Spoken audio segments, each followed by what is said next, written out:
Hello friends, welcome to அன்புடன் என் சமையல். இன்றைக்கி நம்ம திண்டுக்கல் சீரக சம்பா மட்டன் பிரியாணி எப்படி செய்கிறதுன்னு பார்க்க போகிறோம். இப்போ வாங்க நம்ம வீடியோக்குள்ளே போகலாம். இன்றைக்கி என்னோடய ஹஸ்பண்ட் தான் சமைக்க போகிறாங்க. ஃபஸ்ட்டு பிரியாணிக்கு தேவையான மசாலா பொருளை அரைச்சிக்கலாம். அதுக்கு ஒரு மிக்ஸி ஜாரில் பட்டை, அன்னாசி பூ, 2 கிராம்பு, 3 ஏலக்காய், 1 ஸ்பூன் முழு மிளகு, 1 ஸ்பூன் சோம்பு சேர்த்து மிக்சியில் நல்லா கொரகொரன்னு அரைச்சி எடுக்க போகிறோம். என் ஹஸ்பண்ட் பார்த்திங்கன்னா மட்டன் பிரியாணி ரொம்ப நல்லா செய்வாங்க. இன்றைக்கி அவங்களுக்கு லீவு, அதனால் அவங்க செய்கிறாங்க.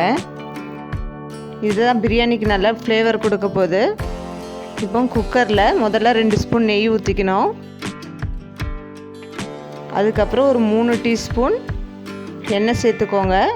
அது கூட 3 பிரியாணி இலை, 3 ஏலக்காய் போட்டு நல்லா வதக்கிக்கோங்க. வதங்கினதும் 3 பெரிய வெங்காயத்தை கட் பண்ணி சேர்த்துக்கோங்க. வெங்காயம் நல்லா வதங்கணும். வதங்கினதும் 3 பச்சை மிளகாவை கீறி நம்ம சேர்த்துக்க போகிறோம்.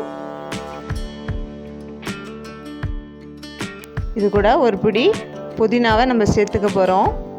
புதினா நல்லா டேஸ்ட் கொடுக்கும் ஒரு பிரியாணிக்கு. இது போட்டு நல்லா வதக்கிக்கலாம். கூட 2 டீஸ்பூன் அளவு இஞ்சி பூண்டு பேஸ்ட்டு நம்ம சேர்த்துக்க போகிறோம். இந்த இஞ்சி பூண்டு பேஸ்ட் தாராளமாகவே சேர்த்துக்கலாம். கூட 2 பெரிய தக்காளியை கட் பண்ணி சேர்த்துக்கோங்க. தக்காளி நல்லா வதங்கணும். 1/2 கிலோ மட்டனை க்ளீன் பண்ணி இது கூட நம்ம சேர்த்துக்க போகிறோம். இது நல்லா வதக்கி விட்டுக்கோங்க.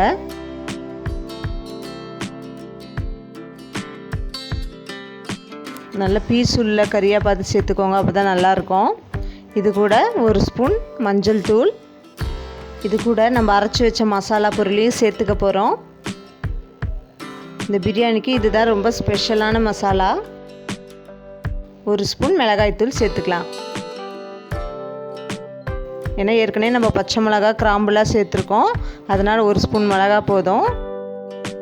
இப்போ உப்பு சேர்த்துக்க போகிறோம். உப்பு வந்து பார்த்திங்கன்னா மட்டனுக்கும் அரிசிக்கும் சேர்த்து கொஞ்சம் அதிகமாகவே கொஞ்சம் உப்பு போட்டுக்கலாம்.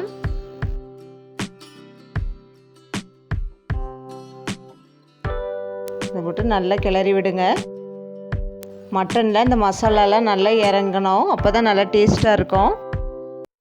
இது கூட 2 ஸ்பூன் தயிர் சேர்த்துக்கலாம். தயிர் சேர்க்கறதுனால மட்டன் வந்து நல்லா சாஃப்டாக வேகும்.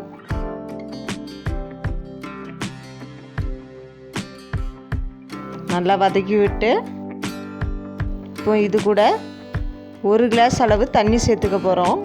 1 கிளாஸ் அரிசிக்கு நம்ம 1.5 கிளாஸ் தண்ணி சேர்க்கணும். நம்ம 3 கிளாஸ் அரிசி எடுத்துருக்கோம், அதனால் 4.5 கிளாஸ் தண்ணி சேர்க்க போகிறோம். அதில் வந்து முதல் 1 கிளாஸ் வந்து இப்போ ஊற்றிக்கலாம். இப்போ குக்கரில் 5 விசில் வர வரைக்கும் நம்ம வேக வச்சு எடுக்க போகிறோம். இப்போ 5 விசில் வந்துருச்சு. பாருங்கள், மட்டன் நல்லா வெந்திருக்கு. இந்த மசாலாலாம் பார்த்திங்கன்னா மட்டனுக்குள்ளே நல்லா இறங்கியிருக்கு.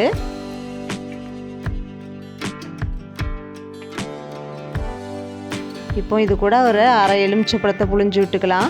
நம்ம சேனலில் ஆல்ரெடி ப்ரான் பிரியாணி, மஷ்ரூம் பிரியாணிலாம் இருக்குது. பார்க்காதவங்களுக்கு கீழே டிஸ்கிரிப்ஷன் பாக்ஸில் லிங்க் கொடுக்குறேன், செக் பண்ணிக்கோங்க. இப்போ நம்ம இன்னொரு பாத்திரத்தில் சேர்த்துக்க போகிறோம். அப்போ தான் நம்மளுக்கு கிளறதுக்கு வாட்டம் வரும்.